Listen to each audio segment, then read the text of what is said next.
Hi everyone, this is Matt Curfman here with Matt's Minutes for the first week of 2016. And boy, what a year 2015 was investment-wise. Before I jump into that, we hope you all had a restful, relaxing holiday season and hopefully a little bit of a holiday break before you jump into the new year. The new year has started off, we'll say, very interesting. There's been a lot of international concern regarding China, regarding some things in Korea. So I wanted to give you a quick synopsis of 2015, why 2015 was such a rough year, and then I put together some charts that I'll get off the screen and show you in a minute, but just to put some perspective. In 2015 there was not a lot of places to hide. The year started off great. The first 6 or 7 months, January through July, turned out to be excellent. Then we had the market correction. The first market correction in 4 years began in August, and basically we have not recovered from that bottom. We keep trying, but we keep falling back, and we keep trying and we keep falling back. So some perspective is, we still believe this is a correction, which is more short-term in nature. We're not leading into recession in our opinion. That's why we're not making knee-jerk reactions, why we're not making major changes on your portfolio. But I'm going to step off the screen now and I'm going to show you some charts where I put together a lot of indexes to show you what was positive in 2015. So as you can see on the chart, on the far right you see percentages. The highest percentage is almost 6%, and all the way down to the lowest negative is minus 44%. One of the only positive sectors in 2015 was actually the NASDAQ Composite Index.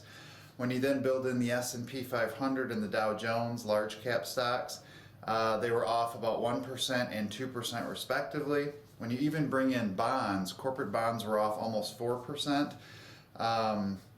Europe was off 4 or 5%. High yield bonds were off 10%. Even the infamous and notorious Warren Buffett and his Berkshire Hathaway firm, I'm sure that's a familiar name to all of you. He is widely known as one of the best stock pickers, if you will, but they were negative 11.5% in the same year where the market was minus 2%. You look at gold, you look at commodities, you look at oil, down 10%, down 16%, down 44%.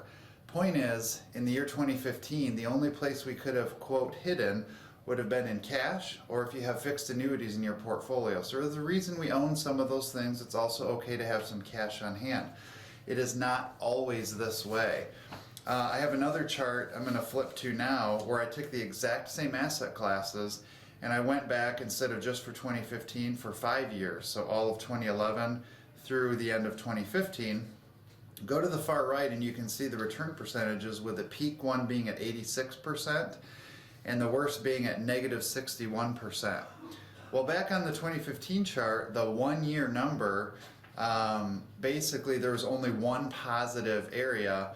You go back over 5 years, there's 6 out of 10 of these areas positive. The point of all of this is really to just show you we want to own assets in different sectors. We're continuing to look for and research ways to build diversification into your portfolio. Believe it or not, as we head into 2016, there's been a little bit of a panic sell-off in the first week so far. We wanted to let you know that we don't like it. We know you don't like it. We feel the pressure of dealing with your life savings, and we're here for you, to serve you and to work with you. And just keep in mind, 4 months is a really short period of time, and so we believe that 2016 will be a much happier investment year than 2015. Doesn't mean it's going to happen in a straight line, but that's why we're not making major changes. We are going to start building in things, and we're researching managed futures, different things that many of you have not had exposure to, for further diversification. So the bottom line is, don't let short-term volatility drive long-term decisions to affect your portfolio, to affect your 10, 20, 30 years that you may be in retirement or planning for retirement.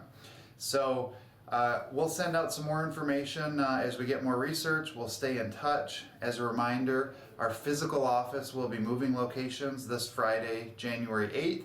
You can still email us that day, questions@richmondbrothers.com. And if you have any other questions, concerns, thoughts, we're here for you. We'll continue to update you on your regular reviewed quarterly meetings and phone conferences. Thank you so much for your time. We appreciate your confidence and trust. and we'll be back in touch as there are more developments. This is Matt Curfman signing off for the first week in January.